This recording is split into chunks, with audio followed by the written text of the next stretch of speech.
independent thoughts, independent life. This is Chad Benson. Where do we start? How about what the hell was that? Probably the best way to describe it. If you didn't see it yesterday, I'm sure you heard some of it. We're going to play some of it throughout the day. Biden gave a meandering, bizarre, 15-minute kind of press conference / speech thing, and then he took the press side of it for an hour and a half. And it was weird, including the point where he essentially said, it's okay if Russia kind of invades them. It's like a minor incursion. It's no big deal. The Ukrainian prime minister and their foreign minister are like, what the hell is he talking about? You're basically giving a green light to Russia to wander into our country even more, as if it's some sort of minor thing. But it was weird. And it started after the press conference, right? So he gets up there and talks about, the greatness of everything. And then it got weird. First things first.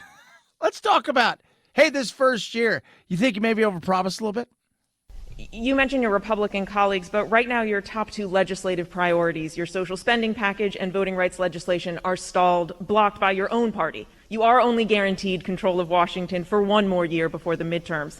Do you need to be more realistic and scale down these priorities? No, we just have to make the case of what we're for and what the other team's not. But so far that strategy isn't working. You haven't been able to get some of these big legislative ticket items done. I got two real big ones done, bigger than any president has ever gotten. So bigger than any president's ever gotten. He goes on to talk about all this amazing things. We have inflation that is through the roof. He even at one time said, oh, well, the wages essentially are you getting a nice big pay bump. Your wages going up by 3% by watching inflation, depending on where you're in the country, jump by 7+%. Yeah, that's not a win. That's a loss. Sorry. Afghanistan debacle. Never even mentions the border. Never even mentions, which has been maybe his largest failure. It's never even brought up because at some point I think he just gave up. The economy, he even people that are super fact checkers and can't stand the right were calling BS on some of this stuff. That's what politics is, though, right? You go out and you lie and you see who's going to run with it. You've got a friendly media, and the friendly media, for the most part, isn't going to push hard. But the thought process yesterday of this insane thing out of everything that, we could sit here and talk about the economy and this, that, and the other. Let's look at the geopolitical side of stuff. First of all, Putin and Xi were just like, this guy, really? Look, the last guy, everybody's like, oh, man, Biden played him like a, Putin paid Trump like a, like a fiddle. It was, really? Because the whole Biden thing here is a disaster when it came to the Ukraine. And there's no way to describe it outside of anything other than you essentially told Moscow, yeah, it's okay if you guys invade somewhat. Your top foreign policy advisors have warned that Russia is now ready to attack Ukraine. Hasn't the U.S. and the West lost nearly all of its leverage over Vladimir Putin? And given how ineffective sanctions have been in deterring Putin in the past, why should the threat of new sanctions give him pause? Well, because he's never seen sanctions like the ones I promised will be imposed if he moves, number one. Russia will be held accountable. Really? Right? So I've never seen that. So he's not going to invade? Putin has a stark choice, de-escalation or diplomacy, a confrontation of the consequences. And look, do I think he'll test the West, test the United States and NATO? Yes, I think he will. My guess is he will move in. He has to do something. But it's a minor incursion, so don't worry about it. It's a minor incursion. It's not a big deal. It's just a quick little step. It's a minor incursion. And then we'll go from there. Zelensky and others in the Ukraine are like, excuse me? Advisor to Ukrainian President Zelensky telling ABC News there's shock and dismay about Biden's comments, reflecting a wider mood of concern. One senior Ukrainian military source saying it's so frustrating. All of this making Secretary of State Blinken's job in Berlin today harder. There he's meeting foreign ministers from Germany, France and Britain to try and forge unity and send a strong message to Moscow. Biden didn't do that. Zelensky's probably like, man, we should have figured out how to get some of that information that Trump wanted on this guy. It was all over the place. It was full of lies. It was full, and that's what politicians do, right? They go out and tell you all the amazing things they've done, all the incredible stuff they've done, how incredible they are, and they don't actually really give you the entire picture. Who's going to? It would have been better if he'd have walked up and goes, look, guys, I would have liked to have seen it like a sports kind of thing. He could have had a U.S. hat on, right? President's hat on, and come out and just be straightforward. Look, we got our ass kicked first year. There's no doubt about it. We did. We got to do better. That's it. It's on me. And we're going to, ask the people that I work with. They've got to do better. We got to get prepared. We got to move forward. Something akin to that would have been far more relevant than the bizarre thing that took place yesterday. You could have come out and again delivered the sports-like speech of we got now three more quarters, right? We had 3 more quarters. We had 3 more games, 3 more years. Turn this thing around. That's what we're going to do. We're not going to stop. I'm going to hit the ground running tomorrow. We're going to work hard. We're going to find out the things we missed on. We're going to find out the things that we hit on. We're going to double down on those, and we're going to work hard to fix our misses. That's all that we can do. That's it. That's it.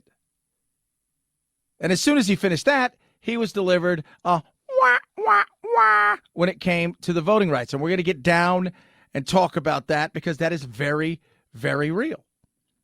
His voting rights went down. So he's not really done all the things that he's said he's cracked up to.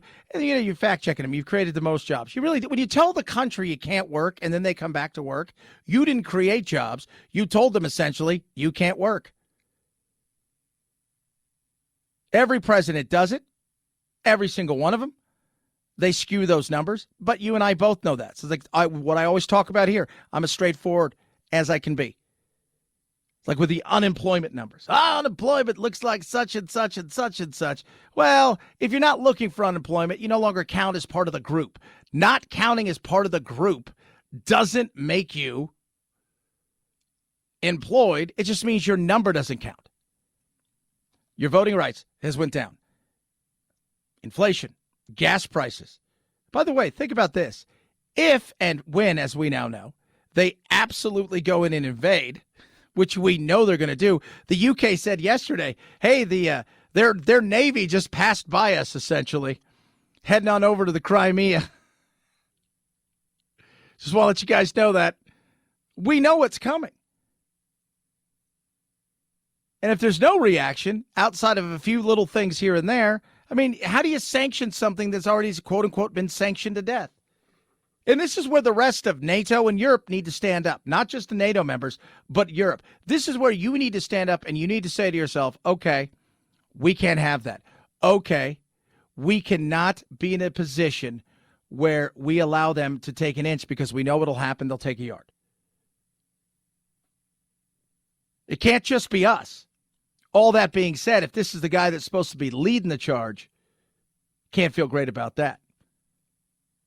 Then you go back to, so from immigration, inflation, geopolitical issues, and then, of course, when it comes to the virus, it has been a disaster, and some of that is on us. The fighting over this, the fighting over that, we've not made it easy for one another to get along in a situation where there are trying times. There's no doubt about that. All that being said, here we are, still talking about a damn virus that doesn't seem to have an end in sight when it comes to our government. And I think a lot of people have moved on from it. And that, well, you can't do that. You can. At some point, you have to. You have to go, there's nothing I can do. I can't fix this. You can't fix this. All we can do is the best to live above it. According to him, 400,000 people died under Trump's watch. Well, more people have died under yours. You told him he should resign. Maybe you should resign. Oh, that's just being ridiculous.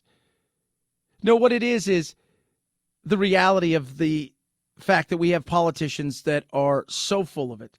But we also have people who believe that they're there to fix everything. And more often than not, they're there to get in the way, to cause some problems, to then fix some of those problems, but most importantly, to make sure they get reelected over and over again. It was frustrating. I don't want him to fail. But you can't say, and there's no way you could tell me that first year was a success in any way, shape, or form. And the thought of over the last couple of days, seeing the polls that have come out, and everybody's like, oh, you know what? That's just a bunch of lies. None of that's real. It's all lies. It's lie. It's all lies. None of that's real. No. Even he addressed it. And it's because he has to. You're the worst rating outside of Trump. And here's the thing. Trump didn't have all the media. Trump started low and stayed pretty much there. You started somewhat high and have crashed. The Senate Minority Leader Mitch McConnell said that the midterm elections are going to be a report card on your progress on inflation, border security, and standing up to Russia. If so, how do you think that report card looks right now? I think report cards will look pretty good. But look, I'm happy to debate and have a referendum on how I handle the economy, whether or not I've made progress on. Look. Yeah, you no. Anybody feel super good about everything? I'm an optimist. I think things are going to be okay because I always think it is, but I never think it's because of government. I think it's because we, the people, we finally wake up and go, yeah, we don't need this. We can do our own thing. Let them handle certain things, but if you could just get out of our way, that'd be super. But to think that this isn't going to be a referendum on you and that your report card's going to be great, my goodness. That's like me trying to tell my parents, oh, yeah, it's an A they didn't finish drawing. 323-538-2423 at Chad Benson Show, your Twitter. Car Shield gives you 24/7 roadside assistance or a rental car for free while your car's in the shop, and the shop is a shop that you choose. Why do I say this? What's Car Shield? How about this? Prices of cars are going through the roof. You know that. Used cars in particular. But also the parts, the labor, everything is costing more and more. Why not protect yourself from what could be expensive, costly repair and get yourself some Car Shield? It is incredible. Their administrators handle everything. You make a quick phone call. If something happens, they get everything else taken care of. You pay a small deductible, and away you go. It is that simple. They've helped over 1 million drivers, and they're ready to help you. So instead of having costly repairs, why not do something smart and get Car Shield and protect yourself in the case of not if, but when? Go to carshield.com/Benson right now. You're going to save 10%. That's carshield.com/Benson. Carshield.com/Benson. Save you 10%. A deductible may apply. Chad Benson Show.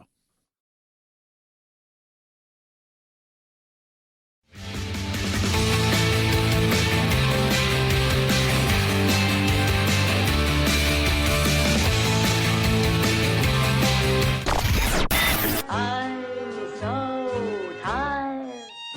I'm exhausted. If you're part of the politically exhausted majority, don't fear. Your time to be validated and rejuvenated is here. Wake up. It's the Chad Benson Show.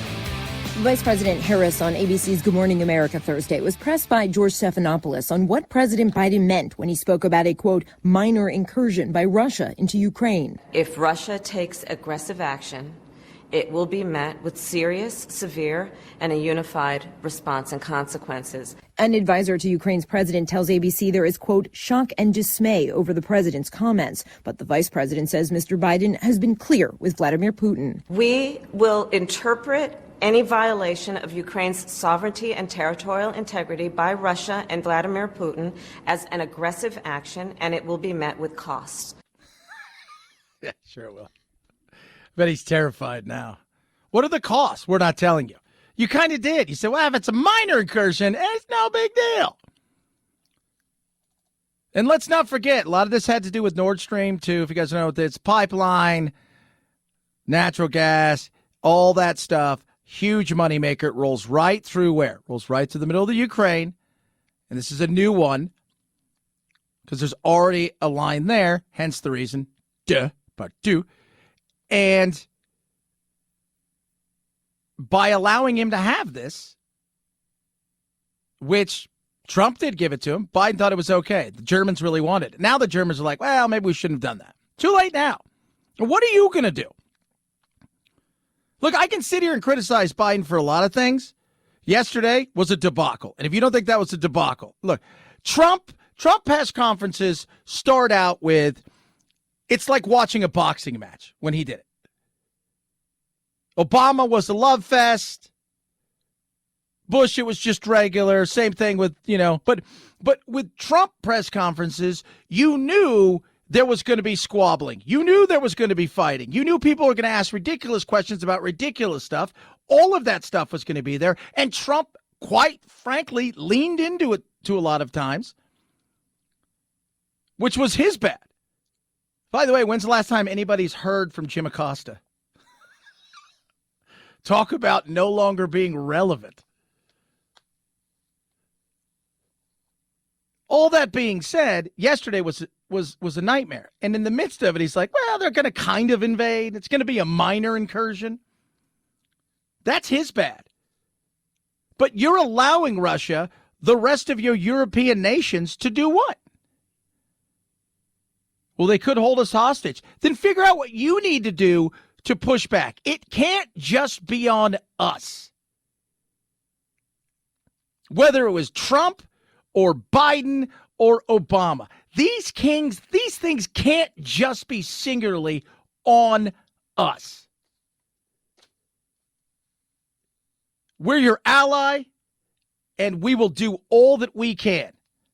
But you got to participate somewhat, too. There's got to be some other pushback and some consequences besides just us being your big, giant bully that comes to help you. 323-538-2423. Democracy's dead! Chad Benson Show.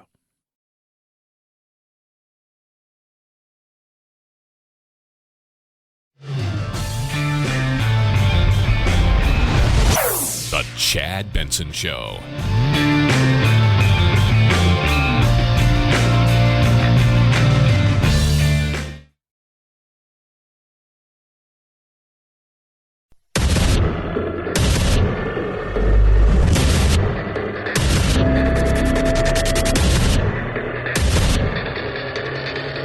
Independent thoughts, independent life.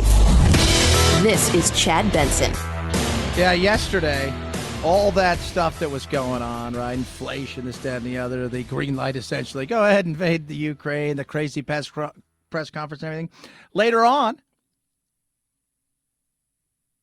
democracy died because they voted no on the Voting Rights Acts. You mean the two voted no? Well, the other Republicans, because there's a bunch of those as well as 50 of those, they also voted no to basically saying, hey, we're going to federalize the elections, make it a national thing, and for all intents and purposes, take it over from the states, amongst other things. So they said no. And the minute it happened, democracy died. If the Democrats fail, it might be the end of American democracy. I think we're one election away from the end of American democracy. If they take over in 2022, that is the end of democracy. I hope that we can flip this and save democracy. The potential death of democracy. The death of democracy. The death of democracy. The death of democracy as we know it. It almost feels like we are witnessing the death of democracy here. It's kind of the end of democracy, at least the end of our democracy. I think that could be the end of our democracy, not to be too, pointed about it. And watch this man destroy the democracy. I hope it's the end of democracy as we know it. That'll be the end of democracy as we know it. It's the end of democracy. That is a recipe for the end of democracy. And if we don't have voting rights, I don't know that we have a democracy. Destroy democracy. It would have been the end of democracy, and I am not exaggerating. I am not exaggerating. No, you're not. There's no hyperbole, no exaggeration. You're not putting a little mustard on that throw. At no point is there an end of democracy now that it's over. It's a bunch of crap. That is a bunch of crap. You know it and I know it. That's the thing. At what point do we as people wake up and say, we've had enough of this crap. We've had enough of this BS. Stop it. Talk to us like adults. Stop trying to scare us. It's the end of democracy. That the next vote will be the last time you have a chance to vote. That the next time is it. I keep waiting for the next time. Since I was a kid, we have had global warming, global cooling. Now we found out yesterday they announced, oh, by the way, the Earth's core is starting to cool, so that movie, The Core, is going to be real. We've had all of these things to scare us. Every day it's something new to frighten us. Now we've got Omicron. What's the next cron? Megatron? I don't know, right? It's something else is coming.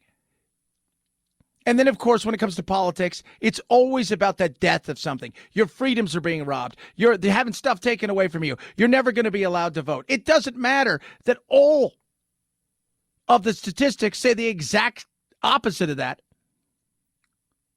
None of it does, because truth no longer matters. Truth no longer. The saddest thing about all of this is truth doesn't matter. It should, but it doesn't. Because to them, what matters is keeping themselves in power. But black people will never be allowed to vote. You know that's a bunch of crap. You do. And truth doesn't matter. Here's a perfect example of that. Yesterday, during that bizarre question and answer session with the president before he checked his watch and bounced, you dispute the characterization that you called folks who would oppose those voting bills as being Bull Connor or George Wallace. You said that they would be sort of in the same camp. No, I didn't say that. Look what I said. Go back and read what I said and tell me if you think I called anyone who voted on the side of the position taken by Bull Connor that they were Bull Connor. That is an interesting reading of English. I assume you got into journalism because you like to write. Okay. Well, so you didn't say that. Let's go back. Okay. And it would be less kind. Less kind. For those who side with election subversion. So I ask every elected official in America, how do you want to be remembered? At consequential moments in history, they present a choice. Do you want to be on the side of Dr. King or George Wallace? Do you want to be on the side of John Lewis or Bull Connor? Do you want to be on the side of Abraham Lincoln or Jefferson Davis? This is the moment to decide. That sure feels like you said it. Now, maybe I read it and it says something different, but I'm listening to you because none of it matters. Truth no longer matters. Truth used to triumph. Truth used to be the thing. You tell the truth. But now it's just easier to lie. And we're not talking about, guys and gals who are in politics who go and say, I'm going to do this, this, and this, knowing full well they can't, and they make their crazy promises. They lie about everything. In fact, they're so full of it, I don't even know if they know they're lying at this point in time. He may believe he's the greatest president of all time. He may believe that it's the greatest single year in the history. I don't know. But they use the fear. Oh, it's over. It's over. Democracy's dead. The media jumps in. It's dead. It's dead. Black people will never vote again. Really? Really? This guy the other day, he sends me all this stuff all the time. And he tweets at me. Very nice. He's got Black Lives Matter. And he's just like, you need to do this, this, and this. And white people this, this, and this. And we'll never be able to vote again. And if this thing doesn't pass. So when's the last time you weren't allowed to vote?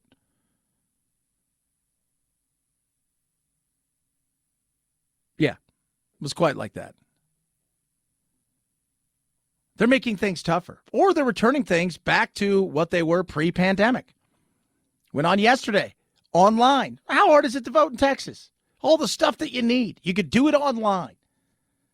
They're closing places. Funny thing is, right? The places, perfect example, like Georgia. They're closing some of these places down in Georgia. Some of these, they're going to move some of the precincts and some of the equipment to other places. Some of these rural areas. What did Trump win? Nothing but rural areas. And some of these places, they're making you have to drive the town over, which, by the way, that was like 78% of the people in a small town voted for Trump. These are Republicans do. Oh, my. It's a lie because it's so much easier than telling the truth. Partially, we can't handle it. We can't. We've lost our minds. We can't handle the truth. We can't even talk about it at times. And because the stories are usually far better if you put a little sauce on them. And even if they're not real, hey, let's divide and conquer. NPR ran a story the other day about Neil Gorsuch and how evil and mean he was because he would not wear a mask. He would not wear a mask in the Supreme Court, and he sits next to Sonia Sotomayor. She's 67. She's got pre-existing conditions, including diabetes, and that's why she's doing she's taking the stuff from her chambers. And the media jumped all over it because it's a great way to do what? To destroy, to throw out insane things. Tragically, anti-mask insanity has now reached the highest court in the land. Neil Gorsuch is prioritizing his right to be a tool over protecting Sonia Sotomayor's life. Gorsuch loves COVID, which makes him the perfect Republican. He thinks very little of coronavirus precautions. Gorsuch has the nerve to refuse to wear a mask indoors while seated next to his colleague who's vulnerable to possible death from a highly communicable disease. Where's the collegiality? Where's the common sense? That just seems ridiculous. Can you put a mask on to be polite? Oh, it goes on and on and on. Sonia Sotomayor and Neil Gorsuch released a press release yesterday saying that's not true. None of that's true. As did Chief Justice Roberts. These are things that they normally don't do, but they called BS on it. They said, while we disagree in law, we are very cordial with each other, and this is not true. It is not true. Even today, after having it come out, NPR's like, I still stand by it. And watching the news today, everybody is still going, well, he's an evil person for doing it. It's not true. But it doesn't matter. But he didn't wear a mask. Yeah, but she says I never even asked him to wear a mask.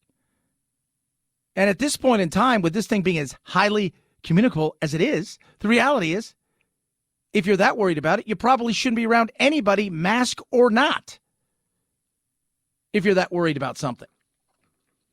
But they called BS, but it hasn't stopped. We know that the next election, because yesterday they talked about how they don't know if they can be able to trust this next election in midterms. It's already starting. It's going to be fraught with issues that aren't there, but the seed's been planted. And that's the most important thing. They're not interested in uniting us. There's no money in it for them. There's no power in it. How can you fight a monster that doesn't exist? You create the monsters. We need to be hipper to it. We do. We need to be hipper. That's all I keep telling everybody. Just do your homework. Do your homework. Ask simple questions. And part of the problem, we don't do that as human beings, and I've said this on 1,000 occasions, and I'll say it again. Challenge your own beliefs. Challenge your own beliefs. Don't be afraid to go, I believe this, and I want it to be true, but is there another portion of this that I don't know about? Challenge your own beliefs. Most people won't, because they've now gotten to the point where they are so emotional and so invested in so much of this stuff that their belief has become their identity. And to challenge that would be to challenge who you are. And most people don't want to do that. Most people don't. 323-538-2423 at Chad Benson Show is your Twitter. Tweet at us. Text the program. Love hearing from all of you. Rough Greens makes any pet food better. I take supplements.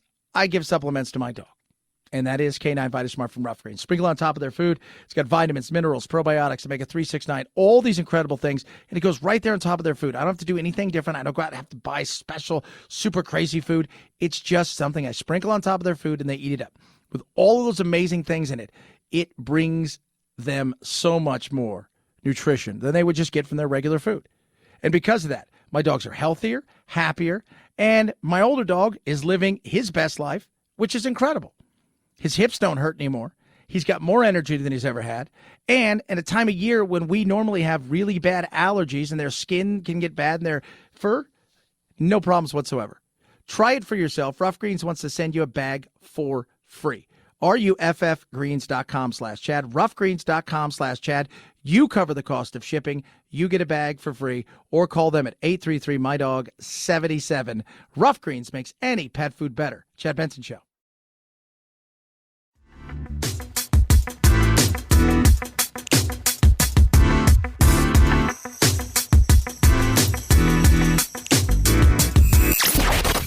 Be boys, give me a bowl of chili with plenty of peppers. One Mexican heartburn. Why don't you mugs grow up? The Chad Benson Show, where independent, a la carte thinkers have a seat at the table and a voice in the dialogue. I'll have what she's having. This is Chad Benson. First of all, I want to apologize for nothing.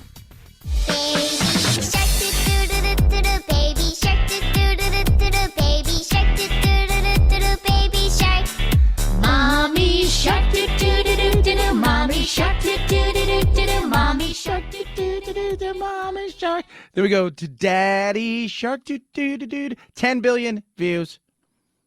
10 billion. That's with the B, kids. That's with a B. South Korean entertainment group Pink Fong, not to be confused with Pink Floyd, released their version of the popular children's song Baby Shark. It is now the most popular, most watched video on the tube of the U with 10 billion views. It beat out the reggaeton hit Despacito. In fact, it's gotten to the point now where it just hasn't passed it. It's blown past it. Despacito has 7 billion views. This has 10 billion views. 10 B with a billion. Now the question is, how much money has Pink Fong made from this?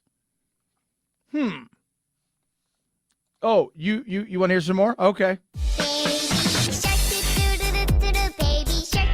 Not very nice, Chad. Nobody really wants to hear any more of that. Are you sure? Because I know you're bopping your head. Just out of curiosity, 120 million by all accounts is what they say they have made off of this.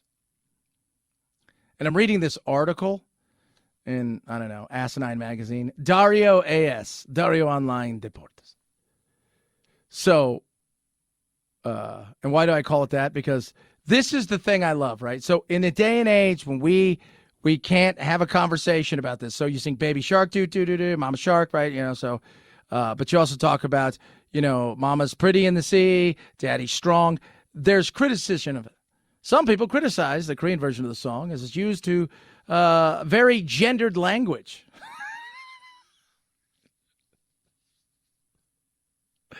I don't think we have trans sharks. I'm just going to let you go with that one, okay? So get over yourself. I don't think they have trans sharks. Speaking of sharks, we tell you all the time here, nature will mess you up. That's kind of what we do.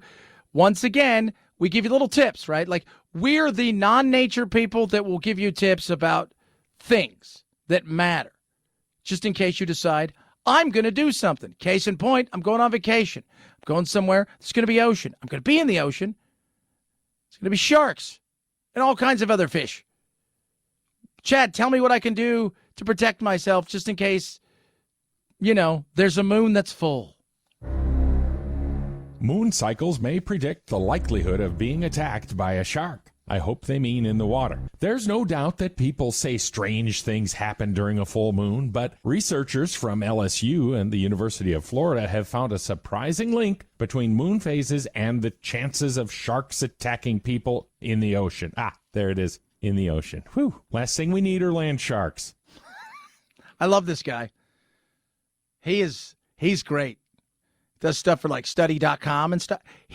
I think they just told him, hey, here, can you do a lot of these? Just write these things you can do from your house. He's like, all right. So make them fun. So there is no land sharks. But two things they always tell you: dusk and early in the morning. So when it's going down at night, you don't want to be in the water. When it's that kind of in-between phase, and the in-between phase right before the sun's come up, it's kind of bright enough to be out there, but the sun's not fully up, stay away. Now they're saying full moon. In a review of 55 years of shark attack records, the team found there are more shark attacks when the moon is full or close to it. Now, that's not because sharks like dining on moonlight swimmers. Scientists say it's not a matter of more light at all, since most attacks occur in daylight. They point to gravitational impacts on the ocean's tide. Study authors believe it's too early to definitively say that the amount of moonlight can predict shark attack frequency. It's werewolf sharks. I knew they were real. I knew it. Nobody believed me, but I knew it. It's another thing that you need to elect me for, because I will stop werewolf sharks from attacking you. 323-538-2423 at Chad Benson Show is your Twitter. Baby shark, do-do-do-do-do-do, baby. Yeah, it's in your head now. I'm sorry, but not sorry. Chad Benson Show.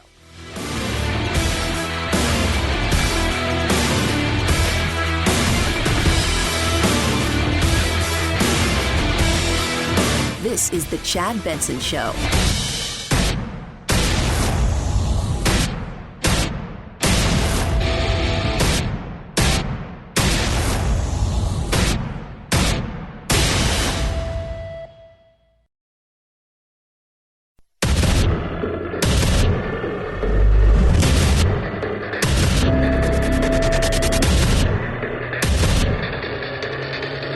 Independent thoughts, independent life. This is Chad Benson. What we learned yesterday? Well, Biden rambles a lot. He gave the okay green light to the pooter to head on in. Head on in. Just a tip. Stop it, Chad. It's a minor incursion. It's like a minor surgery or whatever. He gave him okay yesterday in the press conference, which flabbergasted the Ukrainians. Did that guy just say it was kind of okay to do some stuff? Because I felt like that's what he said. Maybe I'm wrong, but it felt like he just said, it's all right. And then, of course, we lost democracy later on in the day when the Democrats said, nah. And by that, I mean the two Democrats, not the Looney Tunes out there who are screaming, you're never, ever going to have democracy again. Everything's been taken away from you. You can't get it back. Democracy is dead. If the Democrats fail, it might be the end of American democracy. I think we're one election away from the end of American democracy. If they take over in 2022, that is the end of democracy. I hope that we can flip this and save democracy. The potential death of democracy. The death of democracy. The death of democracy. The death of democracy as we know it. It almost feels like we are witnessing the death of democracy here. It's kind of the end of democracy, at least the end of our democracy. I think that could be the end of our democracy, not to be too, pointed about it. And watch this man destroy the democracy. I hope it's the end of democracy as we know it. That'll be the end of democracy as we know it. It's the end of democracy. That is a recipe for the end of democracy. And if we don't have voting rights, I don't know that we have a democracy. Destroy democracy. It would have been the end of democracy, and I am not exaggerating. I am not exaggerating. She's never exaggerated, that Joy Behar. She's never exaggerated. No, democracy's fine. First of all, we use democracy to strengthen our democratic republic, and we have a democratic republic. That's what we are. By the way, for those of you not keeping score, the thing that they really voted on yesterday was like, you know what? We're not getting rid of the filibuster. It's just not going to happen. Joe Manchin. The Senate's greatest rule is the one that is unwritten. This is an unwritten rule, and it's the greatest one we have. It's the rule of self-restraint, which we have very little of anymore. Self-restraint. The rule will be broken along with the cloture rule if the nuclear option is executed, and for that I cannot be a party to that. But there's good news. Here's the good news. We don't have to change the rules to make our case to the American people about voting rights. We don't have to. We could have kept voting rights legislation as a pending business for the Senate. Today, next week, a month from now, let's work it out. Oh, what did he say there? Well, let me tell you. Hey, guys, we have this to protect the fact that we all know that us asshats here would get in here and we'd steamroll the other party, and then everybody would be mad, and then they would hand it over to the other party, and then they would steamroll us, and then we'd be mad at them. And it's a game that would end up going on. And what would happen? The extremes would take over everything. And no, right? Last week, I still go back to the thing that flabbergasted me the most, and I love listening to this. I love listening to this. This is Tammy Duckworth talking about, well, come on, just one time, no more. We can do the same thing for voting rights legislation where we're saying this is so critically important to our nation. We're going to suspend the filibuster the way it is for this one vote in order to make sure we protect Americans' rights to vote. Just this one time. Just a one time, and then we'll turn it back to normal. No, it doesn't work that way. Filibuster was put there to give the opportunity for the minority party to have some power. Now, if you want to go back and change the rule to at least you got to show up and talk, okay. Because now all you have to say is we're filibustering, and you just announce it, and then eventually. But they value their time, and nobody wants to sit around there all day. Chad, the filibuster is stupid. So is it? Is it stupid? How many times did Democrats use it while Trump was in office? Oh, just to let you guys know, the whole Ukraine thing and the whole sanctions and the Nord Stream 2 and all that stuff we've talked about, we'll touch on again. Last week there was a vote on it, and it was essentially filibustered and killed. Who did that? I wonder. What Joe Manchin said there, though. What he said. We don't have to not get a bill passed, but we should have some sort of input from everybody, right? Yeah. So why can't we sit down as adults and go, hey, what you got? This is what we're looking at. Okay, well, that's federalizing some of this stuff. We want to leave it in the states' hands. All right, so we're not going to do that. Otherwise, what's the use of having states at this point in time? That's the whole point, right? We're a democratic republic. Each one of us is governing ourselves, our states. So what then? Well, we'd like to make it easier for people to vote. Fantastic. We'd like it to make it harder for people to cheat. I think we can all agree on that. Okay, what's the next step? Well, we want people of color to be able to vote. Well, can they not now? Well, there's not as many places, and okay, so how do we rectify some of that stuff without just saying we're going to drop 4 drop boxes here and we're just going to wander off? How do we rectify some of those things? We can get that done. National holiday sounds fine. Nothing wrong with the voter ID. Zero problems with that. It's not a voter ID. It's an ID. Should have an ID as an adult. Well, we need to make it easier for people with disabilities to vote. Yeah, I got no problem with that. I think most people agree that.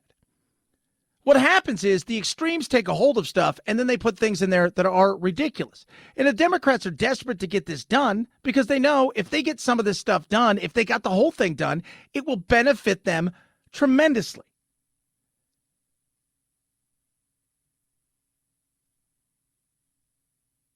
That's why they're so desperate to get it done. It's not that black people don't vote. That's the dumbest thing in the world. Minority voters, which I just call voters, but everybody has to attach something to it. It's crazy. It's crazy. Big things like this, there should be everybody talking and having their 2 cents put in. Hey, Biden, why didn't you chat with none of them? Just curious. Some Republicans who may be open to major changes on voting rights, for instance, like Mitt Romney, he says he never even received a phone call from this White House. Why not? Well, look, Mitt Romney's a straight guy. I was trying to make sure we got everybody on the same page in my party on this score. And I didn't call many Republicans at all. Well, why is that? Why didn't you call any Republicans? I'm just curious. Why didn't you, if it's so important, did you not make a phone call to any Republicans and say, look, first of all, I'm not going to BS you here. I don't want to kill the filibuster because I know what will happen. Because none of them believe that this is a good thing. So I don't want to kill the filibuster. So how do we get this thing across? And part of it is the fact that you don't want to give people wins. And that's the other part of politics. We have set up a two-party system that inherently wants the other side to fail. And if you help them get something across the line, somehow your helping them has caused your team to lose, when the reality is we're your team. I looked at some of the voting rights stuff. I have zero problem with some of it. But a vast majority of it is more of a federal takeover of the elections. And I have a big problem with that. I have a very big problem with that. As should everybody else. So, democracy's not dead.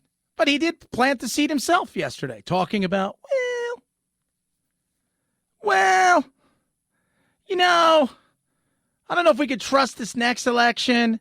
It might not be real. I don't know if we can trust this next election.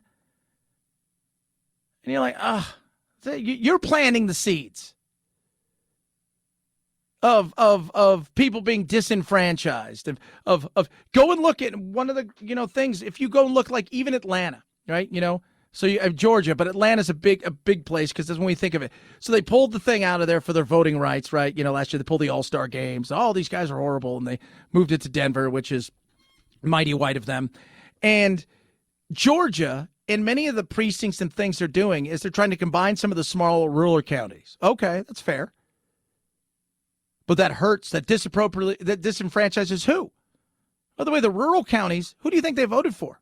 Overwhelmingly, it was Trump. They're the ones being hurt by this. And they're not really being hurt. But they make it seem like if you have to go an extra block to do something. Employers don't let us off work. I have yet to find an employer anywhere that doesn't let you off work. Oh, I'm sure there's some out there. But come on. There's always some sort of excuse of why something can't happen. When I hear democracy's dead, that's a fear tactic. Trying to get you terrified that if this doesn't happen, that 2 years from now will be the last time you vote, or 3 years from now will be the last time you vote.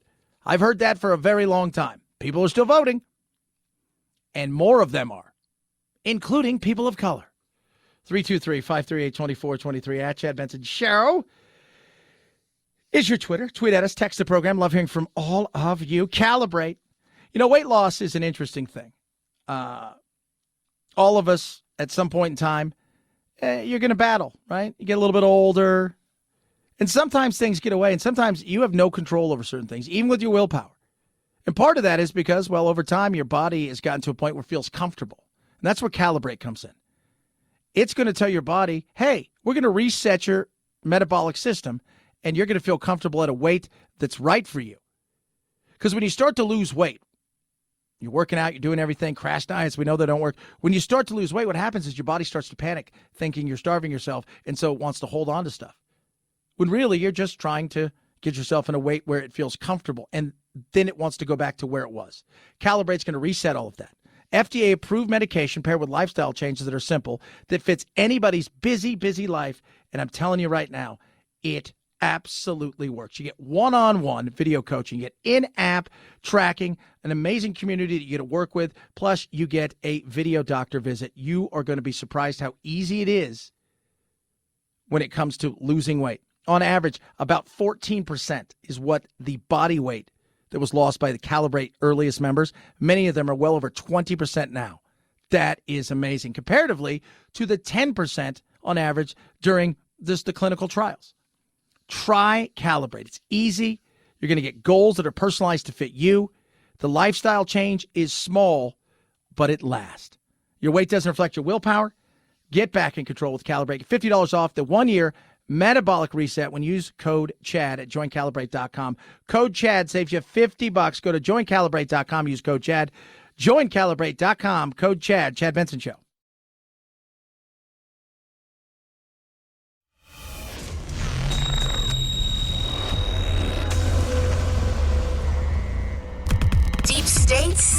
No. Deep doo-doo? Yeah. The Chad Benson Show. 5, 4, 3, 4, 2, 1, 0, ignition, liftoff. Now it's time to find out what's trending. What's trending? Yeah, what does that mean? I mean something, right? Like it's trending on the old internet. What's trending? Let's talk about what's trending. Start on Twitter. Twitter. Havana syndrome. CIA says the mysterious symptom known as Havana syndrome is not a result of sustained global campaign by a hostile power aimed at hundreds of American diplomats and spies. What is it then? You happen to hire a bunch of people who get the only people I know or ever hear of getting the quote-unquote Havana syndrome all seem to be diplomats. Have you noticed that? You're not talking, hey, what's wrong with you? Oh, I got the Havana syndrome. Nobody ever says that unless you're a diplomat. Wharton. Yeah, that Wharton School of Business. Nina Strohmeyer, who is a professor over there, asked the Wharton students there, very prestigious school, what they thought the average American worker makes per year. I'm going to let you guys in on something. It's a pretty prestigious school. It's kind of like if you were going to go, what's privilege? You're like, this place has feel of it. 25% of them thought it was over six figures. That's the average.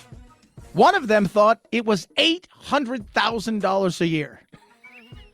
The real number is 45,000. Missed it by a factor of almost 20. Oh, my Lord. COVID. Are we coming to the end of the pandemic? Kathy Griffin is trending on both the Google and the Twitter because she's trying to make a comeback after the Trump head thing. And we'll talk a bit about this. So in a bit, I'm like, making a comeback. Does she go anywhere? Curious. Mansion and cinema are trending because they're meanies and they wouldn't vote for all the things that the other Democrats wanted. Oh, those jerks.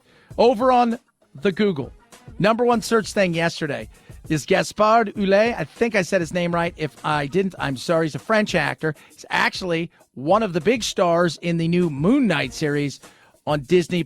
He died after apparently crashing into another skier. He was 37 years old. Carhartt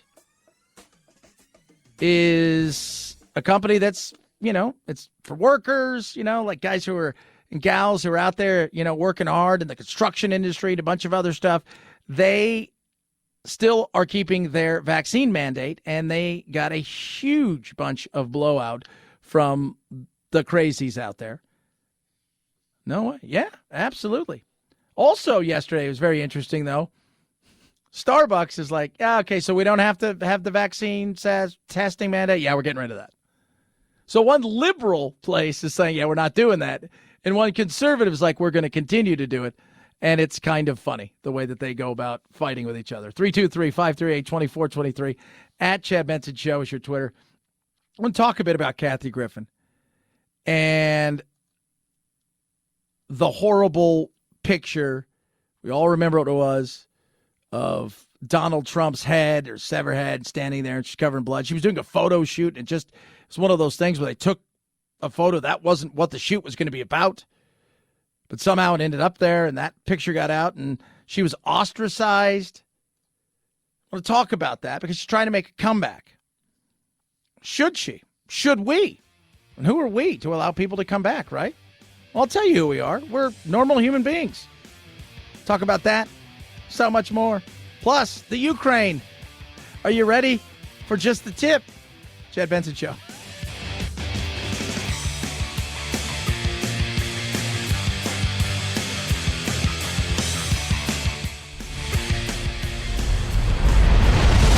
The Chad Benson Show.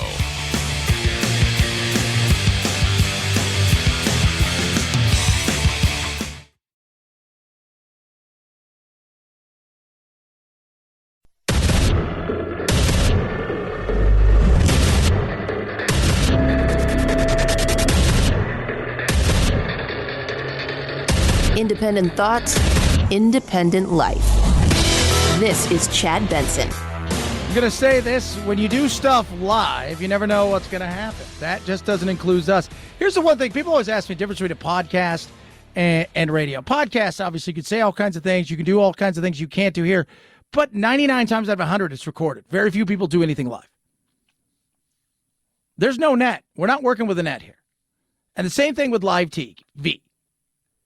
Case in point, Dunbar, West Virginia. WSAZ studio severe weather alert. They're going to go on out to their fearless reporters on the streets as the freeze hits. She's going to, well, broadcast live from exploding water mains. And now we're starting to experience, unfortunately, in freeze thaw. And his face is spectacular. I'm going to tweet this out. We see this water main breaks. So here she is. She is standing there. She's got her hat on. She's got the WSAZ giant windbreaker, studio thing on. And here comes a car. And she gets hit. Got hit by a car, but I'm okay. I just got hit by a car, but I'm okay, Tim. That's the first for you on TV, Tori. I love Tim. No real worry. Well, that's a first for you on TV. Don't see that much, Tori. Woo! We're all good. I'm okay. Yeah, that's live TV for you. It's all good. I actually got hit by a car in college, too, just like that. Wow. I am so glad I'm okay. Yeah. We're good, Tim. Just crazy. But the composure. Oh, my God, I got hit by a car. Fine. Tim, laying down here, you can tell there's ice everywhere. It's just... She's like that. She feels embarrassed because she got hit by a car. That's pretty spectacular. That is. 323-538-2423 at Chad Benson Show is your Twitter. Tweet at us. Yesterday, Biden held his, I don't know what it was his first, I think it was only his second or third actual press conference. So normally when he does these, they're prepared statements, right? He comes out, he leaves them. There's no real press there. There's no question and answering whatsoever. And even at times he has I guess they have another studio that is built to look like parts of the White House where they can go, and he's got a bigger prompter to read off of and everything. But one thing that took place yesterday was the fact that what are you going to do with the Ukraine? Because it's pretty we're over here. We hear it in bits and pieces, maybe on the nightly news, or you might pass by it, but very few people are paying real attention. The pooter's getting ready to go in. I think we knew that. I mean, last week we touched on the fact that our intelligence, along with other foreign intelligence agencies, have gotten wind that they're going to do one of those false flag things where they're going to set up some sort of attack by people they plant over there that is going to cause the Russians to then invade. And the Ukraine, now remember, they've already taken the Crimea, right? So they got the Black Sea, they got the Crimea. They've already done that. And now they're close to busting on in more. And it was just a bizarre thing about the whole thought process of what are you going to do with this? Your top foreign policy advisors have warned that Russia is now ready to attack Ukraine. Hasn't the U.S. and the West lost nearly all of its leverage over Vladimir Putin? And given how ineffective sanctions have been in deterring Putin in the past, why should the threat of new sanctions give him pause? Well, because he's never seen sanctions like the ones I promised will be imposed if he moves, number one. Russia will be held accountable. Okay. So we've never seen it. The sanctions that are coming. Never going to see these. Now, this is what really got everybody's attention, though. Because everybody's like, you've already lost it. And how did you lose the leverage? Well, you gave them the Nord Stream 2 pipeline, which is what they wanted. After they went into the Crimea under Biden's watch, I mean, not Biden's watch, well, Biden and Obama's watch, you essentially allowed them to go in there with zero repercussions. On top of that, the Nord Stream 2, which they desperately wanted, which will give them more power when it comes to natural gas and the control of that, because that runs through the Ukraine. And everybody's like, Trump, it got to a point where it's nearly complete. Trump's like, no. But Biden and Merkel are like, man, we really should, because this will help all of us. And everybody's like, the minute you do that, he's going to have power and he's going to do something. And everybody's like, no, they're not. Now everybody's like, oh my God, he's going to do something. Of course he was. You're the only ones who think that usually when somebody tells you who they are, over and over again, continues to do the same thing over and over again, don't be shocked when they do it again, even though they've told you they were going to do that exact same thing. Well, what will he do? This is what surprised everybody. Putin has a stark choice, de-escalation or diplomacy, a confrontation of the consequences. And look, do I think he'll test the West, test the United States and NATO? Yes, I think he will. My guess is he will move in. He has to do something. Oh, he's going to move in? You must know some stuff. But don't worry, it's small. Small. Russia will be held accountable if it invades, and it depends on what it does. It's one thing if it's Okay, so here's where it gets weird. So he said, yeah, they're going in. But now he's going to preface that with, but it depends. Just a tip. Minor incursion, and then we end up having a fight about what to do and not do, etc. But if they actually do what they're capable of doing with the force amassed on the border, it is going to be a disaster for Russia. Yeah. But why wouldn't he try it? Now, a majority of Americans now are definitely in favor of arming the Ukraine. And Zelensky, nobody knew who the hell that guy was until the whole Trump thing. He has been very, very, very pissed about the way that Biden, and confused at times, has handled some of this stuff. But he's also been very vocal that if the Russians invade, it's on. If the Russians invade, they're going to turn it into, they said, we're going to turn into a bloody nightmare. But they were also kind of felt like yesterday, you just essentially told them it's okay to kind of invade? Advisor to Ukrainian President Zelensky telling ABC News there's shock and dismay about Biden's comments, reflecting a wider mood of concern. One senior Ukrainian military source saying it's so frustrating. All of this making Secretary of State Blinken's job in Berlin today harder. There he's meeting foreign ministers from Germany, France and Britain to try and forge unity and send a strong message to Moscow. Yeah, it's not going to happen. It isn't. Because you've allowed it to get to a point now where he feels that, hey, you are like your boss. You're going to draw a red line, but that red line's going to be useless. Nothing's going to happen. The last guy, he didn't draw a red line. He just would bomb stuff. So we don't know about him. Right? So, but you are different. We think we can try. Why does it matter? Look at Taiwan. If I'm China, I'm going to go, The difference between this and Taiwan is it'll be a little bit tougher for China. China doesn't want to blow Taiwan out of the water. They want to basically recapture it because they think it's theirs. They don't want to destroy Taiwan. They're just thinking, oh, you're a lost sheep and we need to bring you back. So it's, if I'm watching this and I'm a foreign leader, I'm giggling. And secondly, I'm thinking to myself, well, if you've got some sort of thought of doing something, this might be the guy to see what you can do. But as much as I can look at Biden and say all that, I still want to look over and say, hey, NATO. Because he's starting to creep in areas, and we know what happens there. Secondly, these European countries, they've got to be on the lead with us. Can't just be us fighting some sort of European war again or arming everybody again. You've got to be a part of this. And he's doing it in winter, which is what I said he was going to do 6 months ago. You don't do it in summer because it's about the gas. You do it in winter because if anybody threatens to do something, what's he going to do? I'm going to just turn the gas off to everybody. You guys can freeze your asses off.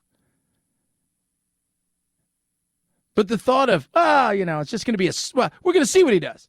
Like, is he going full bloody war or is he just going to do a small incursion? Is he going to take a block? Is he going to take half of the country? Because there's a difference. Insane. 323-538-2423 at Chad Benson Show is your Twitter. Tweet at us. Text the program. So Kathy Griffin is making a comeback, and you know, she's got some op-eds, and they've got some big stuff in other places, and people are, you know, she wants to be forgiven. And my thought was, what you did was distasteful. But I don't think anybody should have ever canceled you. I mean, people do that. I mean, you held Trump's head up at a time where, you know, again, it goes back to everybody on the left thinks that everybody on the right hates them, right? And that they're, but no, they don't. And that somehow their hate is moralistically superior to what they think the right hates. But everybody's like, well, we should, you know, ban her. We should. I don't do that. First of all, she wasn't my cup of tea. She wasn't my thing. I don't think she's a bad person. She just never was my cup of tea. I never found her to be particularly funny. All that being said, I have zero problems with people, quote unquote, making a comeback. This whole thought process of we should shun people like they're lepers is ridiculous. If there's an audience that wants to see her, then sell the hell out of those tickets. If there's a venue that's willing to have her, then do it. And part of the problem of the cancel culture world isn't so much that some people don't have an audience that would still want to see some people. It's the fact is that getting anybody to allow you to perform in certain areas or to do anything or be heard is becoming troublesome. But man, I got a lot of pushback because, like, how could I denounced it? I said it was gross. I said it was beneath the office. It showed zero respect. It was awful. All that being said, as a guy who loves comedy, did comedy, as a person who looks and sees people who do art that I don't agree with or say things, I absolutely respected her right to do it. I think we should allow people to come back. I don't think that should even be a question, but we have to have questions nowadays. Should we allow this person back? Who are we? You do your thing. Let the free market decide. Let the free market say, hey, nobody wants to see you. Or, hey, there was a market for that. I think she regrets it. But it's another one of those things with conversation. And, man, I got people attacked. How dare you? I'll never listen to you again, Chad. How dare you stick up for Kathy Griffin? I stuck up for Kathy Griffin because I thought what she did was wrong. In saying that, I 100% behind her as a human being and a right of the freedoms that we have here to enjoy that. And I'm sure the Secret Service paid her a visit. And I never once thought she was a threat. Oh, don't let Kathy Griffin near the president. What happened, Kathy? He grabbed me in the you-know-what. It was just a tip. 323-538-2423 at Chad Benson Show is your Twitter. Tweet at us, text the program. Rough Greens makes any pet food better. RUFFgreens.com/Chad. Supplement that goes on top of your dog's food. It brings your dog's food to life. Gives them all the nutrients and things that they are missing inside of their regular food. It's incredible. My dog Doodle loves it. My younger dogs have taken it since they were puppies, and they eat it up. They love the taste, all the energy they have. They have zero problems with their skin or fur. Their digestive problems, they have none. And, of course, the energy through the roof. Try it now before you buy it. Rough Greens wants to send you a bag for free. RUFFgreens.com/Chad. Roughgreens.com/Chad. Or call 833-MY-DOG-77. 833-MY-DOG-77. Rough Greens makes any pet food better. Chad Benson Show.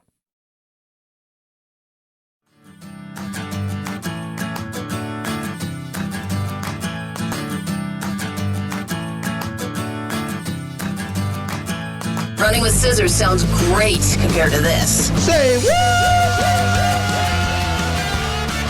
Junk food. You eat junk food? We eat a lot of it, apparently. The average person overindulges on junk food 3 nights a week. Just 3 nights a week? Who are these people? A team of people who clearly have not met me polled 2,004 U.S. residents and found out the average person overindulges in unhealthy food 3 nights per week. 62% say they always sacrifice taste over nutritional value when it comes to healthy snacks. Right. Yeah, of course we do.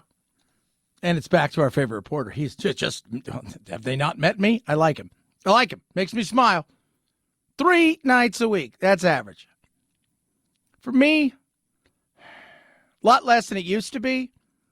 When I'm home, so like when I was off for 2 weeks, I dropped 10 pounds really fast because I was working out. I had a regular schedule. You know, one of the things for me that has always been an issue here since we've made the switch in particular in now that I do super early morning show, right? 6 a.m. Pacific, 9 a.m. Eastern, is the fact that I also work late. So I leave the house sometimes at 2:30 or 3 in the morning. Today I left about 3:15. Slept in a little bit. I won't get home until 7:15 tonight. I got home at 7:10 last night. I was in bed by 8 o'clock.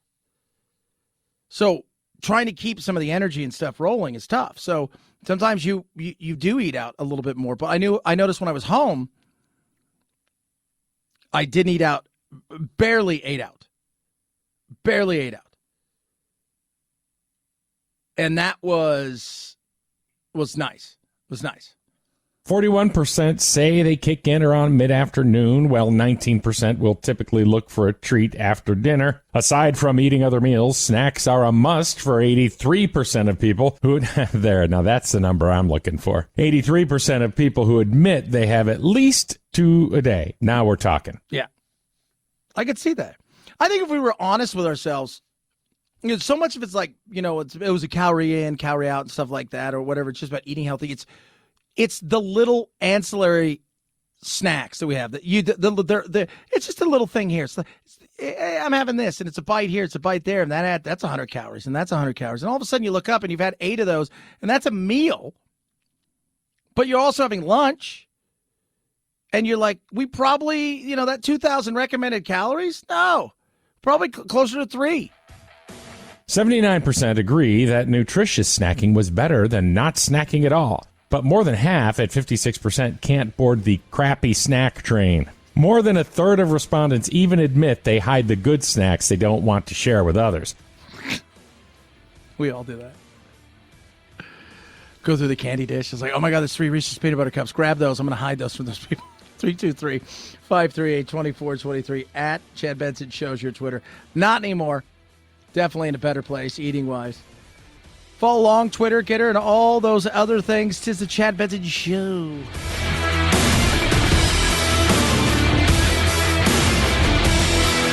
This is the Chad Benson Show.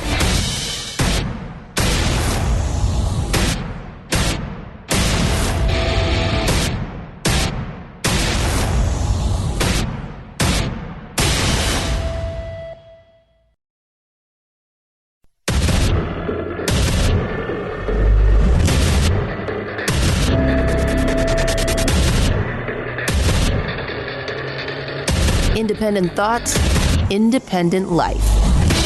This is Chad Benson. Remember, it is a minor incursion. That is all that Biden says potentially could happen in his wacky speech yesterday with the Russians heading potentially to the Ukraine. If it invades, and it depends on what it does. It's one thing if it's a minor incursion and then we end up having a fight about what to do and not do, et cetera. But if they actually do what they're capable of doing with the force amassed on the border, it is going to be a disaster for Russia. Yeah. It feels like you just said it's okay. Depends on what you do. Like if you invade just a little bit, it's okay. Just a tip, that's okay. Zelensky, the president, tweeted out, "We want to remind the great powers, there are no minor incursions in small nations, just as there are no minor casualties and little grief from the loss of loved ones. I say this as the president of a great power." Not happy. Who was happy yesterday? Even the media who watched him, who fawned over him, who helped him get elected, had some doubts. Definitely. Van Jones. Some of the other answers were kind of foggy and meandering. I think you have to be honest. You can be a foggy, meandering president, say like Reagan near the end, if you're winning. But if you're foggy and meandering on key questions and you're also not winning, then you've got a real problem. And so I think the real challenge that you have is the numbers are out there that are bad. But this party has got to come together and start putting some wins on the board for this president. They either got to start, they're going to either hang together or they're going to hang separately in the fall. Translation. You're going to get your ass kicked because he's foggy, he's meandering, and he's not winning. I repeat, he's not winning. I don't care what he says about how great he's doing because he wanted to tell everybody that. You mentioned your Republican colleagues, but right now your top two legislative priorities, your social spending package and voting rights legislation, are stalled, blocked by your own party. You are only guaranteed control of Washington for one more year before the midterms.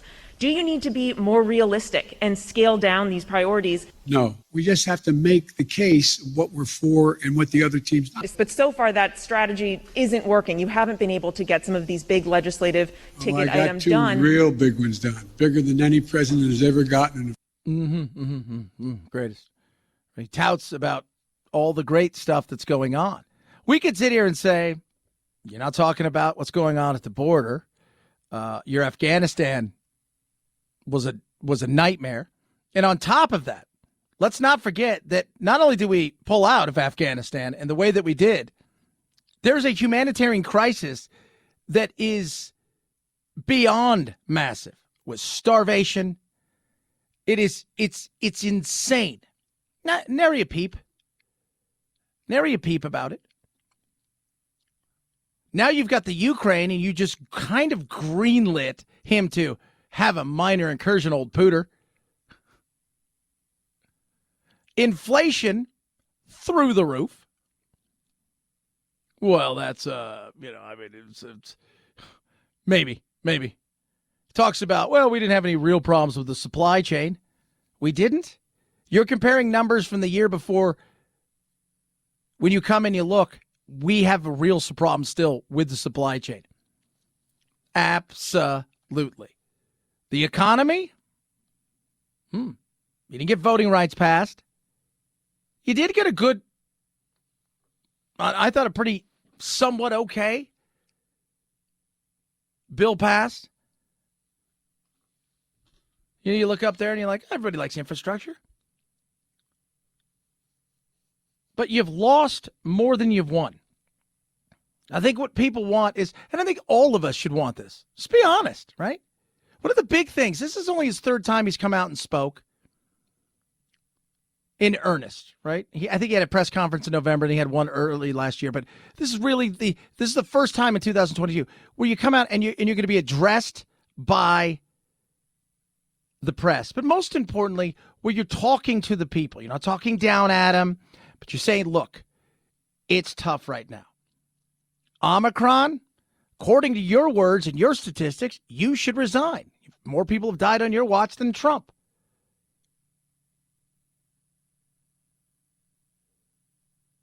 Here's the reality of it.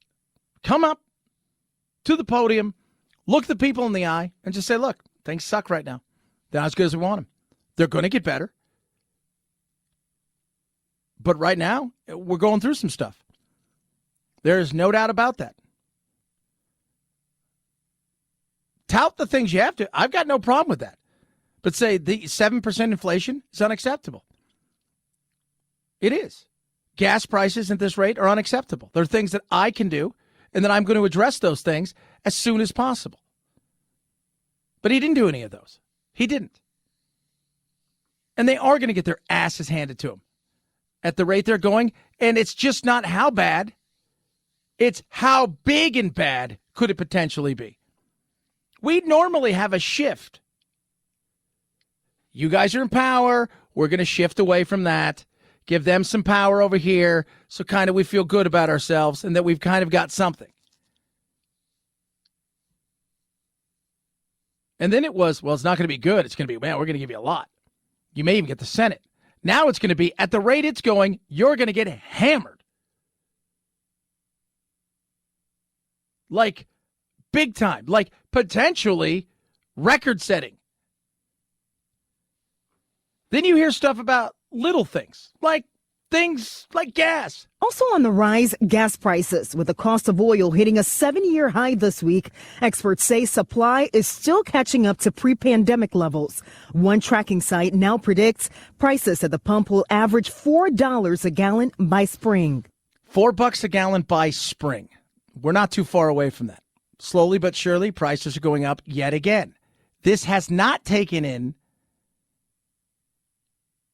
potentially the effect of what could happen with Russia and the Ukraine.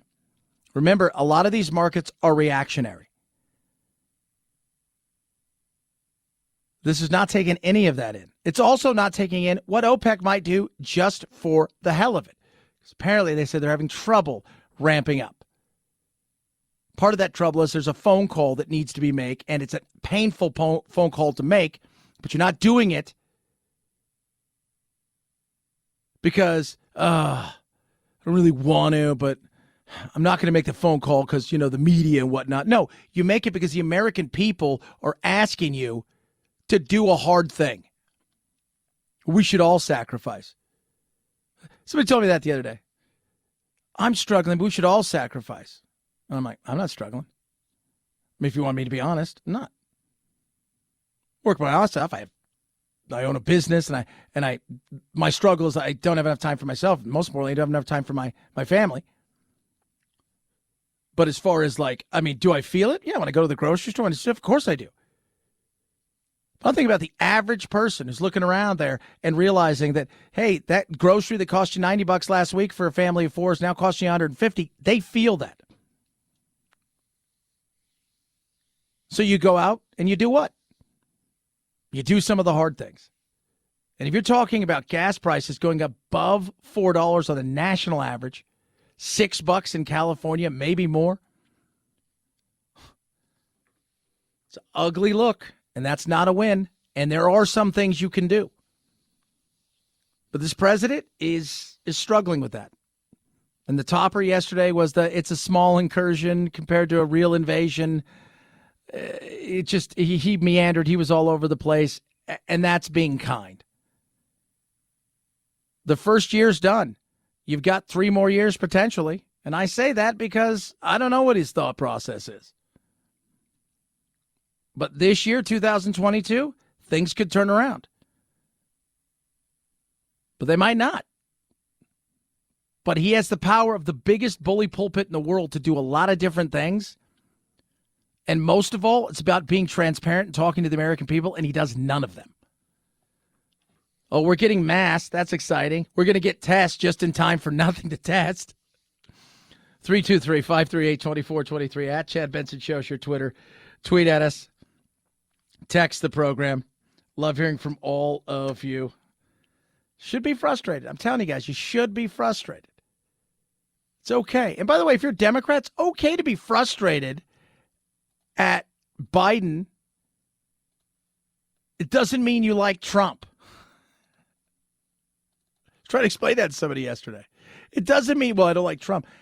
Nobody said because you were mad at this person that automatic you like the last guy. Nobody said that. It's okay to look at this person and go, I don't think he's doing a great job. But that's, again, because of politics, that's kind of where we are. Nutrisystem. I had an amazing breakfast. What'd you have, Chad? Tell us. Well, Nutrisystem came to me, said, would you like to try this? I said, yeah, because I eat too much crap and I'm sick and tired of it, but I need something where I got more protein. I work a lot, got a lot of energy. It's not like one of these things where I'm at work for 8 hours a day. I'm gone for sometimes 14, 16, 18 hours a day. And they said, well, great, because the new Nutrisystem for Men, 30 grams of protein. But you get a lot of good stuff. Right? They got the restaurant favorites. You got all these amazing things. And I said, what about breakfast? And I need some snacks because I'm always going. I need tons of energy. Today, cinnamon roll. Delicious. Not hungry. If I want a snack, I got one. But it was awesome. And right now, for my listeners, that's you guys, something amazing. Not just for men, but for everybody. For all all, and I do mean all, of the Nutrisystem plans. 50% off. 50% off. Yesterday, I had spaghetti and meatballs. Delicious. Toasted ravioli. Last night, I had beef and bean burritos. They got sesame beef with broccoli. It's truly incredible. The food is amazing, and it helps because they got advanced nutritional science that does what? It keeps your blood sugar levels steady, so what happens? You lose weight. Plus, it's delivered right to you, your breakfast, your lunch, your dinners, your snacks. Simple and easy. Nutrisystem.com/Chad right now, 50% off. Nutrisystem.com/Chad, 50% off. Hurry, it's not going to last forever, and that includes all plans. Nutrisystem.com/Chad. Save yourself 50%. Results vary. Offer restrictions apply. See website for details. Chad Benson Show.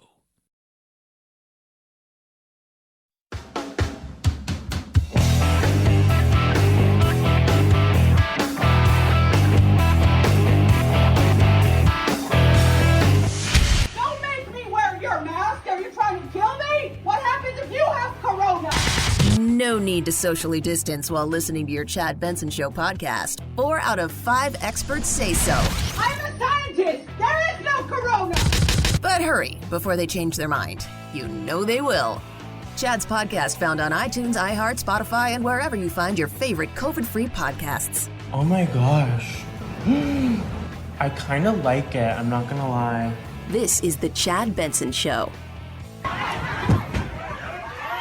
What you guys are hearing is the giant brawl at Chuck E. Cheese. Men are hitting women, women are hitting men, pizza's flying everywhere. Oh, all we're missing is the giant rat trying to stop everything. How did we get here? Who stole somebody's tickets? Oh, my goodness me. Alcohol may have been involved, Phil. I just want to let you know that. What I truly love about this, first of all, it's fantastic. To see how solid we can play together. Secondly, that there are people continuing to play games while the massive brawl is going on. Remember, kids, Chuck E. Cheese, where it's fun to be a kid. It's not very nice, Chad. I just, like, how do you get there at that point? I'm curious. And like, what point do you go, I think I'm going to throw down at Chuck E. Cheese today? Today's the day. This may be the day I'm throwing down with the Chuck. This might be it. This may be it. What, are you having a party and you look over and somebody gives you a dirty look because their kids, you know, hey, we want Chucky to spend time with us. Oh, my goodness. I'll tell you what. Oh, America. America! 323-538-2423 at Chad Benson Show is your Twitter. Tweet at us. Text the program. Posted something very interesting. A news reporter in Dunbar, West Virginia, who was hit by a car while doing a live shot. And the Tim, the news guy's like, well, that's something you don't see every day. Just, again, wow. Just doesn't. And she's just like, oh, I'm okay. This happened before when I was in college. Okay. That's great. That's fantastic. That's what it's all about. It's happened before. I'm fine. But it's great. She stayed with the whole thing. Live shot. You would almost think at that point in time, it's like, hey, let's find out if she's okay, guys. Let's cut to Tim. But judging by Tim, I don't know if Tim could have handled the move away from what was on the script. He's not going to vamp for like 5 minutes. Just isn't going to happen at all. Yesterday, I mean, we're having fun with it, but something happened yesterday that is serious. I don't know if you guys are aware of this, but democracy died. If the Democrats fail, it might be the end of American democracy. I think we're one election away from the end of American democracy. If they take over in 2022, that is the end of democracy. I hope that we can flip this and save democracy. The potential death of democracy. The death of democracy. The death of democracy. The death of democracy as we know it. It almost feels like we are witnessing the death of democracy here. It's kind of the end of democracy, at least the end of our democracy. I think that could be the end of our democracy, not to be too, pointed about it. And watch this man destroy the democracy? I hope it's the end of democracy as we know it. That'll be the end of democracy as we know it. It's the end of democracy. That is a recipe for the end of democracy. And if we don't have voting rights, I don't know that we have a democracy. Destroy democracy. It would have been the end of democracy, and I am not exaggerating. I am not exaggerating. Oh, man. So we put democracy to rest for, see here, I'm 50. It's probably been put to rest at least a couple hundred times since I've been aboard. It's just, it seems to always survive. Of course it does, you idiots. You didn't get your voting rights. You didn't want the voting rights bill the way. Yesterday's vote, we're going to touch on it. It wasn't even so much about the voting rights bill in the way that they painted. There was something bigger at play here. Something bigger about changing the rules.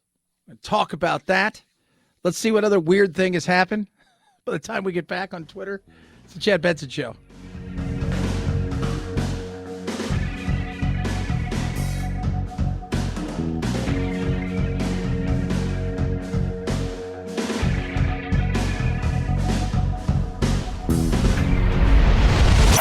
The Chad Benson Show.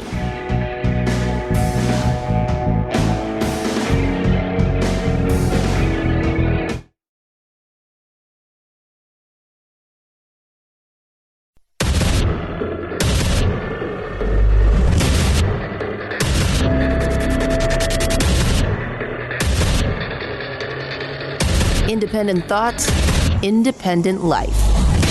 This is Chad Benson. That is me, you or you. You can reach out, check out the show across all social media, Facebook and whatnot, at Chad Benson Show. Check out the Getter as well. Yesterday, we heard about the death of democracy, and it's over, apparently. But we're the part where it's not really over, but you got to go out and say stuff that's crazy because it's part of what it is now. Part of what politics is we joke about the kabuki theater, but so much of it is kind of like that. You say things that are outrageous. It's like pantomime. It's over the top. Oh, it's dead. It's dead. Nobody will ever be voting it. If you have brown in your skin, you will never vote. I mean, you say stuff like that because it gets attention, but the reality is it's not that. Yesterday, democracy in many ways was protected. Well, how was that so? It was protected from both sides of the extreme right and left not having a chance to say, screw the filibuster. We're just going to have a simple majority. And in doing so, we're going to have large swings from super left to super right and then undoing each other's last thing they did. That, to me, that's a win for democracy. Democracy's dead, you idiots. Joe Manchin, sir. The Senate's greatest rule is the one that is unwritten. This is an unwritten rule, and it's the greatest one we have. It's the rule of self-restraint, which we have very little of anymore. Self-restraint. The rule will be broken along with the cloture rule if the nuclear option is executed, and for that I cannot be a party to that. But there's good news. Here's the good news. We don't have to change the rules to make our case to the American people about voting rights. We don't have to. We could have kept voting rights legislation as a pending business for the Senate. Today, next week, a month from now, let's work it out. Absolutely. Well, that sounds like a human being that's reasonable. No, he's a bad person because he's not protecting people of color. They can't vote anymore. Is that true? Well, no, I mean, it's going to happen. Yeah, but you just said it was going to happen. So has it happened? Yeah, but you don't understand, Chad. It's happened. No, it hasn't. It hasn't. Once again, hyperbole, emotions, which is exactly what they want, you to have emotions, and in doing so, you'll say and freak out and do things that are crazy or because you're upset that something that you wanted to pass that you thought was going to be great, when realistically, they're just trying to rig a game for themselves. And you wouldn't like it if the quote-unquote other team did that. You'd throw a big stink. You would. And they have zero problem, by the way, the Democrats, using the filibuster. They used it last week to stop sanctions, a new set of sanctions, when it came to Russia. They only had 55 votes. They decided they were going to filibuster it, and they killed it right there. So, I mean, it's nuts. And he talked about something there, restraint. So much of what the filibuster is about knowing we probably don't have restraint, so we better give the other side a chance to stop us from being insane.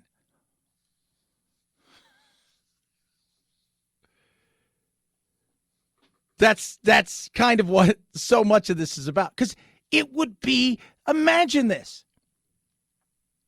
If you are the president who's also in control, if you will, because your party has the House and the Senate, and you need a simple majority to pass it, well, stuff would get done. You would ram through things all day. Man, my pens are running out of ink. We're running out of money. Then American people go, you guys are stupid. And they'd vote everybody out. And the next group of people would come in and go, you guys are idiots. Now we got to redo all the stuff you mess up. So they undo all that. But then they're like, hey, let's get some of our stuff done. And because you guys were nuts, we easily have a veto-proof majority. And then it would swing over there. Restraint. But Chad, black people can't vote now. Again.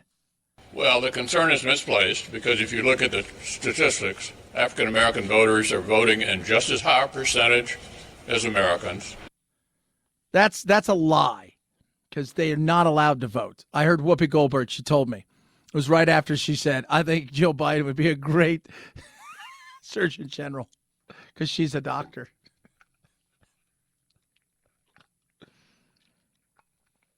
Enough. Part of the problem is us. What? Yeah. We send people that have their own best interest first and foremost, more often than not, to a place to do work to represent us, thinking they'll put their own best interests aside to get things done. You ever watch like commercials and it's like one of those like financial commercials? Somebody comes on, and is like, I'm a fiduciary. What's that mean? If you're a regular broker, right? Just a broker, you can kind of come and go and do all the things you please, if you will, as far as your trading goes. When you're fiduciary, your responsibility essentially is their money is more important than your money. I'm keeping it simple, stupid. So they need to place you above their own gain. We don't have that in politics. We don't. And part of that's us because we hold them to a standard of get everything or nothing. Give them nothing, but take everything.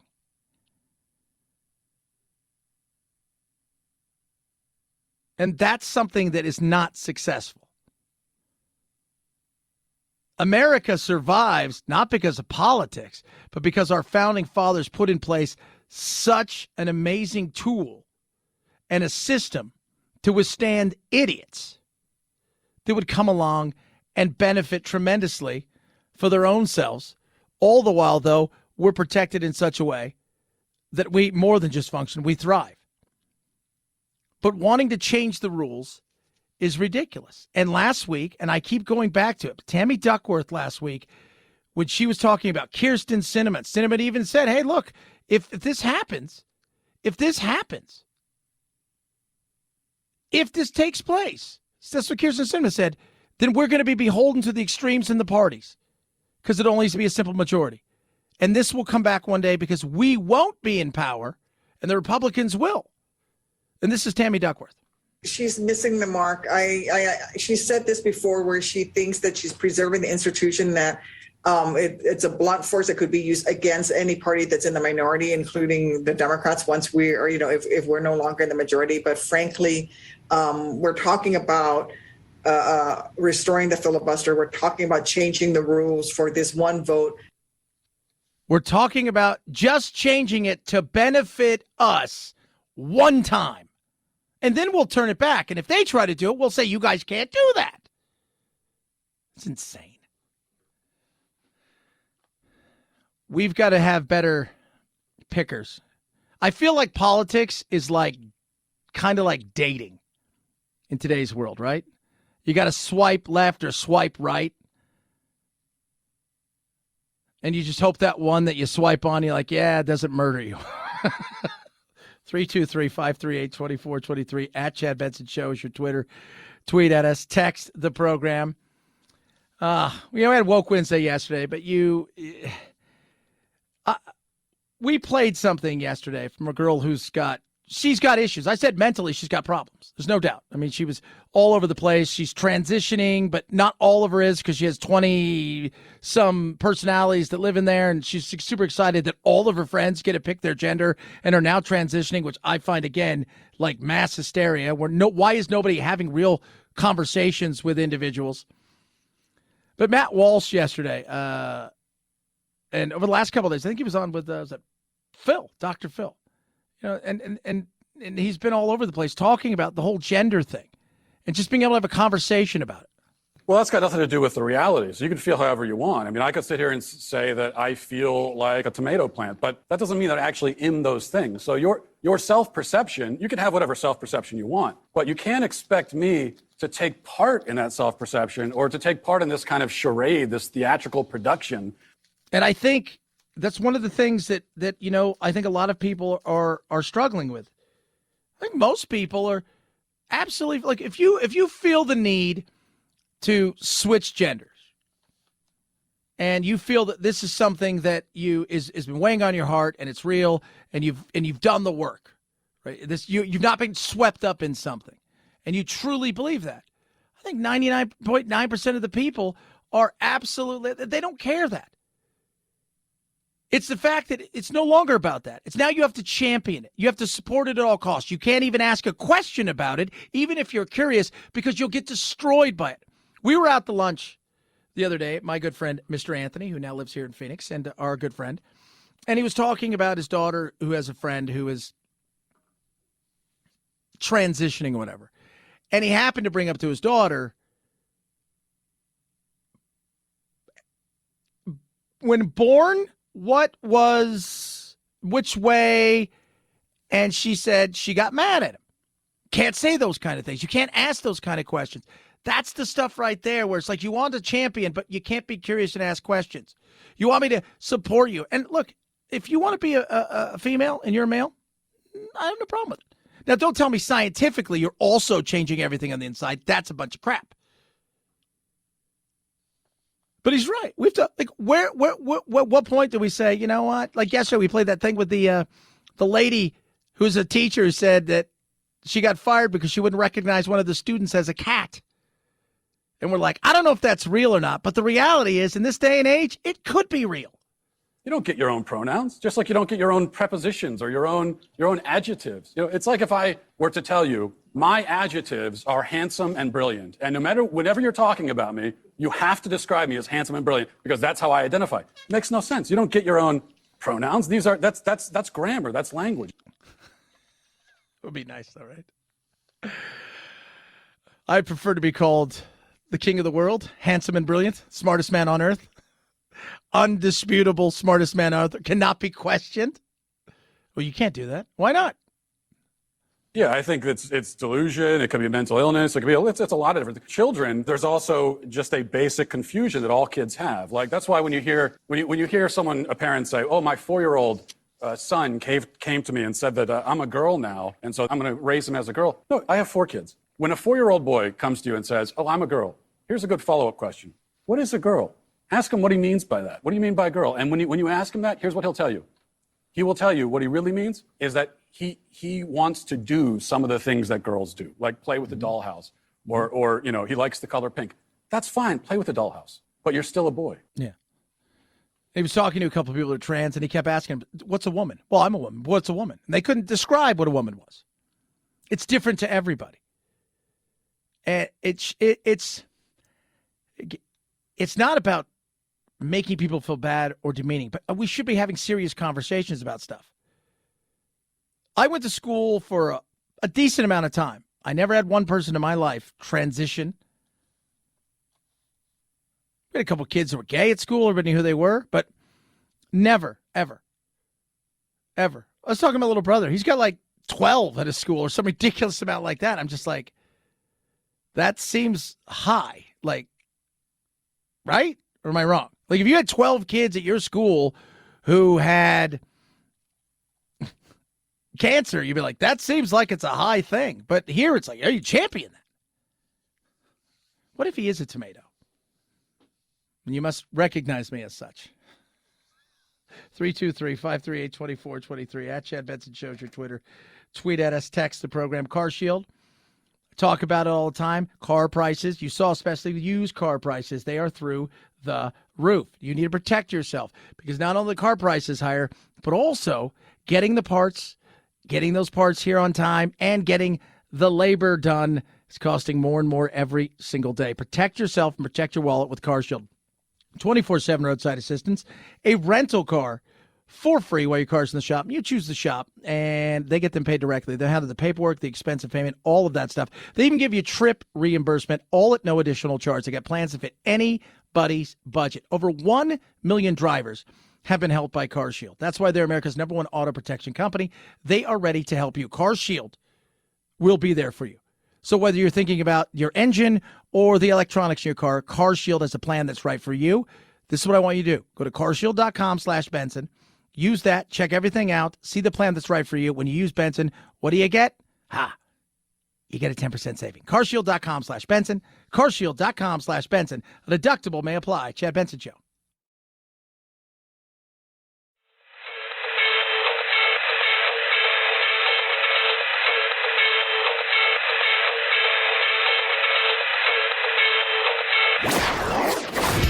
Don't let the Washington Beltway strangle you. This is where the exhausted majority comes to refuel, realign, and reevaluate. This is Chad Benson. Some stuff I didn't get to, we'll get to tomorrow, but this one is great. I tweeted it out yesterday. This is a girl who is taking a test at her house, in the kitchen with her mom. Find out if she's got the vid. I feel really hot, so I'm taking a COVID test. No. I literally think it's positive. Oh my God. So she ugly cries, but her mom's just like, settle down. But what you're going to hear, though, at the end of this is why she's upset she has COVID. I've fallen. Megan. That was like the coolest characteristic about myself that I haven't gotten. The coolest thing about her is she didn't get it, but now she's got it. I need to take another one. I'm so sad. Relax. She's nuts. It's not well. It isn't. Sorry. But you've got a lot of that, right? TikTok's got all kinds of stuff. They're telling everybody, hey, stop diagnosing yourself with mental illness off TikTok. That's even worse than doing it off WebMD. Wipe it down. Wipe. TikTok is a platform that's home to viral videos and dangerous trends. And now some teens are using it to self-diagnose mental health conditions, from ADHD to depression and Tourette's. Michael Klinkner is a licensed clinical social worker. He says teens can get caught in a cycle, watching hundreds of videos as part of TikTok's algorithm. But I can tell you, I've seen a big increase just in my own practice. The national numbers we're seeing are really upticking. That can't be so. Yeah, people are doing it. They're diagnosing themselves with all kinds of stuff. And then what happens? Symptoms become real. They have all the symptoms of the issue. They don't actually have that issue, though. However, if there are symptoms, unfortunately, the issues will not normally go away on their own. So a child may need professional help to treat any underlying issues. And then the other part of it is they just have to get off of TikTok for a while. Translation. Stop it. You don't actually have Tourette's, but what you have is fake Tourette's that makes it seem like you have Tourette's. Kids, the internet is a wonderful tool, but it can be insane. But follow along with me on the internet, at Chad Benson Show, Twitter, Getter. Check out the YouTube as well. And, of course, the Facebook. Have a blessed rest of your day. We will do it again tomorrow. I see Friday. Night-night, Jack.